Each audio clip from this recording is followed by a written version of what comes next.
welcome back to the show. It's great to be here. Today we're diving into something that honestly kind of freaks me out a little. Artificial intelligence. Yeah, AI. It's definitely a hot topic right now. It feels like it's everywhere you turn, but we're going to break it down today, right? Yeah, Kind of demystify it a little. absolutely. We're going to be looking at a podcast. It's called Future Dialogues, and they do a really interesting deep dive into how AI is already woven into our everyday lives. So it's not all just like, robots taking over the world and that kind of sci-fi stuff. Well, some people might argue that's where we're headed eventually, but for now, the AI we're talking about is a lot more subtle. It's the kind of stuff we interact with every day without even realizing it. Okay, so before we get too far ahead of ourselves, can we just back up for a sec? I think it would be helpful to define what we're even talking about when we say AI. Sure, that's a great place to start. The Future Dialogues podcast uses a pretty clear definition.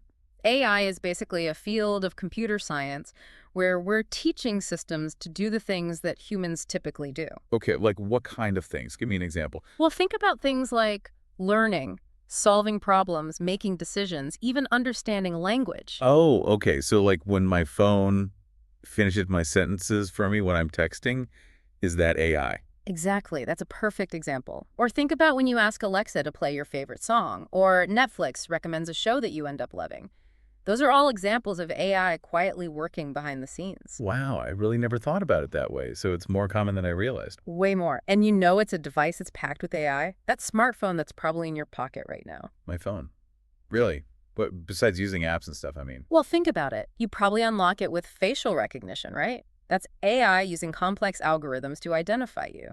Huh. I never even thought about that. I guess it makes sense, though. Right. Or what about when you use Google Maps to get somewhere, and it figures out the best route to avoid traffic? AI is analyzing tons of real-time data to help you get where you need to be. Okay, so some pretty helpful stuff.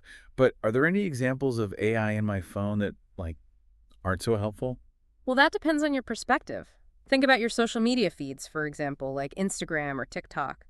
The algorithms that decide which posts you see, yeah, that's AI too. So you're telling me it's not just showing me what my friends post, it's like choosing what I see. To a certain extent, yeah. It's designed to keep you engaged, keep you scrolling, but it can also create these echo chambers where you're only seeing things that reinforce your existing beliefs. That's a little creepy when you think about it. Mm. I mean, is it even possible to have a genuine online experience anymore if AI is controlling so much of what we see? That's a really good question, and one that we should definitely be thinking about.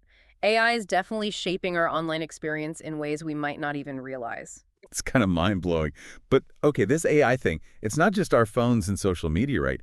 It's changing the way we work, too, isn't it? Big time. And it's not just for people in super techie jobs. AI is starting to have an impact on pretty much every profession out there. Really? Like how? Well, think about something like Grammarly, for example.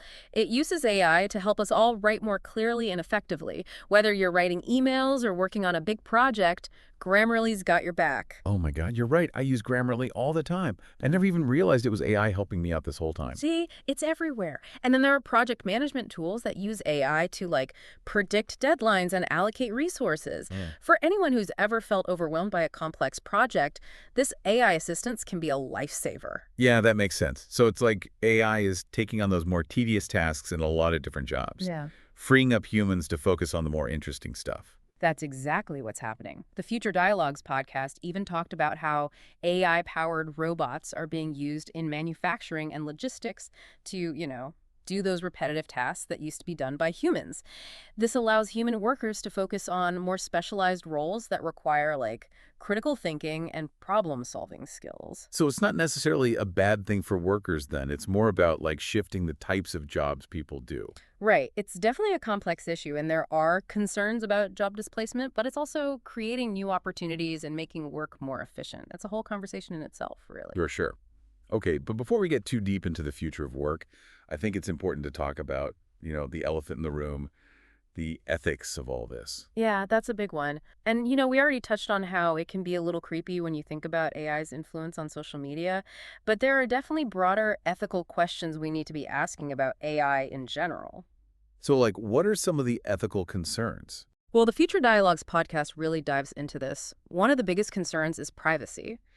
AI systems are collecting and analyzing massive amounts of data about us, and we need to be really careful about how that data is being used and protected. Yeah, that's a good point. It feels like every time I turn around, some app is asking me for permission to access my location, my contacts, my photos.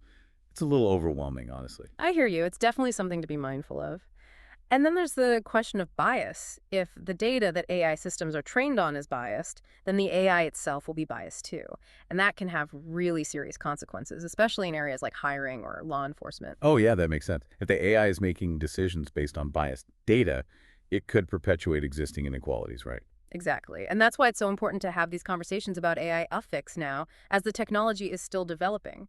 We need to make sure that AI is being used responsibly and ethically, and that it's benefiting everyone, not just a select few. Okay, so we've covered a lot of ground already. Everyday examples of AI, how it's changing the way we work, and even some of the ethical questions.